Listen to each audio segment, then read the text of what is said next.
So welcome dear students on this next video on features of partnership. तो आज हम partnership form को पढ़ेंगे. पार्टनरशिप जो है वो गवर्न है इंडियन पार्टनरशिप एक्ट 1932 से. तो पहले तो आपको ये याद रखना है 1932 का ये एक्ट है जिसके अंडर ये partnership form of business govern किया जाता है और उसके कुछ की फीचर्स हैं. फॉर्मेशन पे हम चर्चा करेंगे, लाइबिलिटी के ऊपर, risk bearing, decision making and control, partners के नंबर पे, म्यूचुअल एजेंसी एक वेरी कैरेक्टरिस्टिक फीचर है इस फॉर्म का जिसपे हम डिस्कशन करेंगे, and then we have continuity feature in this form. तो सबसे पहले स्टूडेंट्स फॉर्मेशन की जहां तक बात है, we have already seen two other forms, the first one being sole proprietor, the next being HUF. So as compared to these lower forms, the formation is definitely slightly tough or difficult because there are some procedural formalities. But if we compare it with that of joint stock company, it is still very, very easy because not much things are to be done as far as legal procedures are concerned. Next in line is liability. Liability in general partners की unlimited होती है.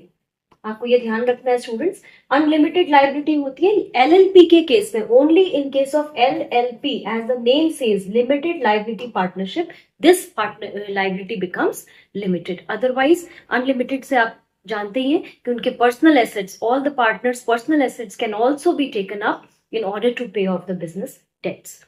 Next in line is risk bearing. As far as risk is concerned, as you know students, partnership में दो partners हैं, कम से कम दो partners हैं. Members पे अभी हम चर्चा करेंगे, ज्यादा से ज्यादा मैक्सिमम 50 मेंबर्स हो सकते हैं. तो इसीलिए ये रिस्क बेयरिंग, रिस्क कॉन्सेप्ट यहाँ पे शेयरिंग का है. The only risk bearer is not one single partner, rather the risk gets shared by all the partners of a particular firm.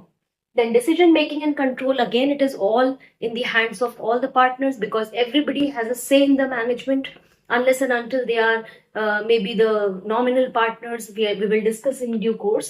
So generally the decision making and control is in the hands of all the partners.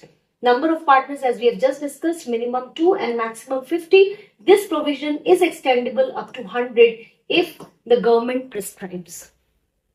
Then mutual agency, characteristic feature of this form students, यहाँ पर ये बताया गया है कि हर एक partner एक principal भी है और एक एजेंट भी है. तो each partner is a principal as well as an agent.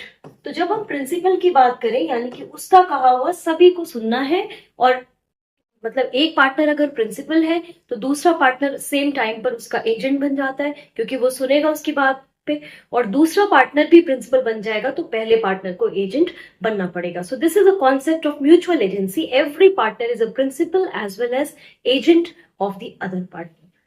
Now the last function being continuity. Continuity के केस में यहाँ पर हम continuity is still lacking in this form students, because what happens is whenever there is some change in the partnership, maybe due to admission of a new partner or retirement of a present partner or maybe death of a present partner, then of course the partnership deed comes to an end. The firm does not close as such, but the deed is null and void, and every time there is such a change, the deed has to be renewed to ensure continuity of the firm. So this is all regarding the basic features of partnership. Now let us see from NCERT what it has to say. As we have discussed, the formation is governed by the Indian Partnership Act 1932 and it comes into existence through legal agreement. There is a legal agreement which is also called deed that defines the various provisions of the partnership and rules and regulations as decided amongst the partners. Mainly they are relating to the profit and loss contribution and position in the management and the areas of functioning of the business. So all these things are covered in the partnership deed. Here at the time of formation, these may or may not be registered. So that is why we are saying that comparatively there is more formalities, but as we compare to the higher forms of companies, there is still less formalities. So this point can be treated both as a merit as well as a demerit. Next in line is students the liability clause. Here liability is unlimited as we have discussed. It's only limited in case of LLP where everybody's liability becomes limited except one. In LLP as well, एक partner की liability फिर भी unlimited होगी. Unlimited का मतलब यही है कि उनके पर्सनल एसेट्स भी लिए जा सकते हैं to pay off the business debts. risk bearing यहाँ तक है. The risk is shared amongst all the team members, amongst all the partners, so it is well shared. And when we are sharing the risk, the profits also get shared by all the partners.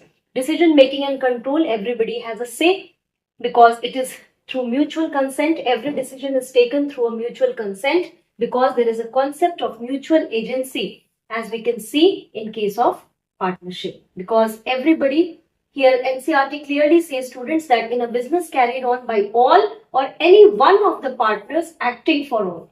So either all of them carry the business or any one partner can also function on behalf of all the partners in order to take decisions as related to the business. Number of partners, we've already discussed, minimum number is 2. And when we call about the maximum numbers, it can be extendable up to 100 on prescription by the government. Otherwise, in general, Rule 10 of Companies Rules 2014, it says that maximum number is still limited to 50. So there can be 50 partners. Now, as far as continuity is concerned, due to insolvency, insanity of any of the partners, there is end to the business and end to the partnership deed. And if remaining partners desire to continue, they have to work under a new agreement. So that is why we say that there is lack of continuity in this type of an organization. So I hope this is a demerit, of course, student, because lack of continuity every time the deed needs to get changed. So this is a demerit. This mutual agency feature is a merit as well as a demerit because there is better decision because there are many brains involved and consent is taken and due thought has been given to each process when 2 or 3 people sit in together. But there can be again a negative part of this, that the decisions may get delayed due to this. So every point can be a positive as well as a negative. You have to see and you have to clearly write according to the content as given in the question paper. So I hope this topic is clear. Thank you.